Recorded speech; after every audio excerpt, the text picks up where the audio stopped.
Thank you. Thank you, Madam Speaker. I would like to congratulate you and the Speaker for your recent election. My name is Fatuma Jehow from Wajir County. Madam Speaker, I want to make my maiden speech, and I would like to dedicate it to the women of Kenya and the mothers of Wajir. Madam Speaker, I would like to thank the good people of Wajir County for their overwhelming support and giving me this opportunity to serve them in 13th Parliament. I do not take their trust and confidence for granted. As such, I will endeavor to champion for their rights, to their voice, to bring unity, equity, equality, transparency, accountability, ensure peaceful coexistence among ourselves across Kenya and beyond our borders. Madam Speaker, today as I stand here, I am sure the good people of Wajir County are fixated on their TVs or phones to watch their daughter, how their daughter is going to participate in the first sitting and going forward. I assure them that as humanly possible, I will serve them diligently and the county with the last ounce of courage, strength, and blood left in my body. Madam Speaker, I am here for a reason, and it's an interesting story. Today, I want to tell you about pressing social issues. It's not about climate change. It's not about our path to attaining nuclear energy or power. It's not about party politics. Rather, I would like to talk about us, our respective roles and responsibilities, as well as we all fulfill our campaign manifesto. Honorable members, we must deliver our mandate to the millions of Kenyans who entrusted us and give them hope, reassure them that bei ya unga na mafuta itashuka. It's about time, as the 13th members of this noble house, to rise to the occasion, work together in a bid to attain unity, equity, equality, transparency, accountability, and bring progressive-oriented programs to our communities that we represent. Why do I tell you this? Because my objective is to highlight the plight of our mothers, single mothers, widows, our sisters and daughters, some who were raised as orphans and taking care of orphans right now. Some of us were lucky to be brought up by single mothers who are strong, hardworking, and resilient. To all our mothers, I can't thank you enough. In Wajir County, Madam Speaker, majority of our breadwinners for their respective families are our mothers, who toil day and night to ensure that our children have something on their table. They pay keen interest on their progress in school and madrasas. They are giving their all to make sure our children are happy. And I'm sure that is what an ordinary mother in Kenya does. Despite the trials and tribulations that our mothers, that is my mother, these are our mothers, and they all represent the women of this country. Today, as I stand here, my story is a testament and to inspire all orphans, single mothers, widows who are currently struggling with their daily activities. Today, the young orphan from Bula Jogo in Wajir East is all grown up, fought all odds to be here. It was not easy, Madam Speaker. This is by the grace of Allah and the sheer hard work of our mothers. I encourage them to never give up.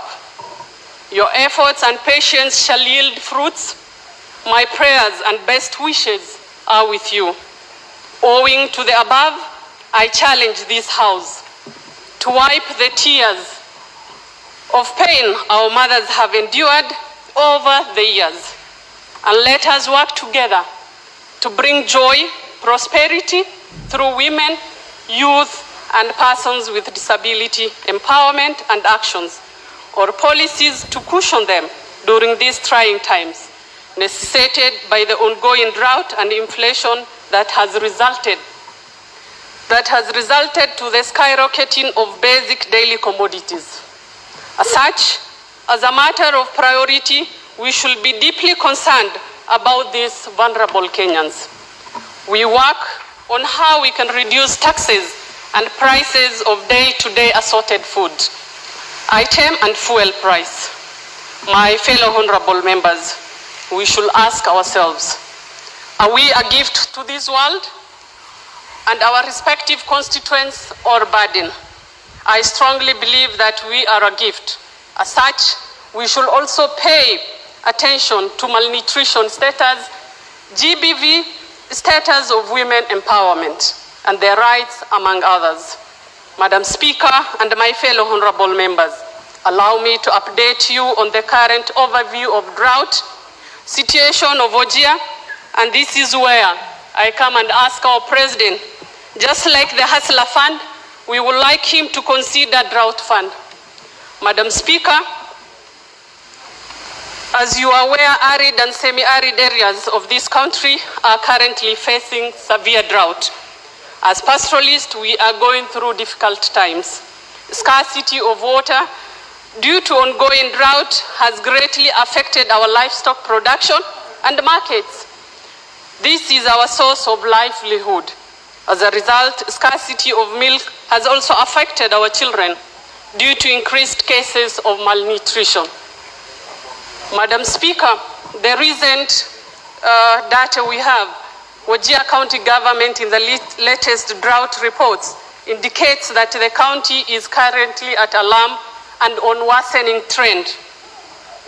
Wajir County received depressed rains in 4 consecutive seasons, and the 5th one is likely to fail.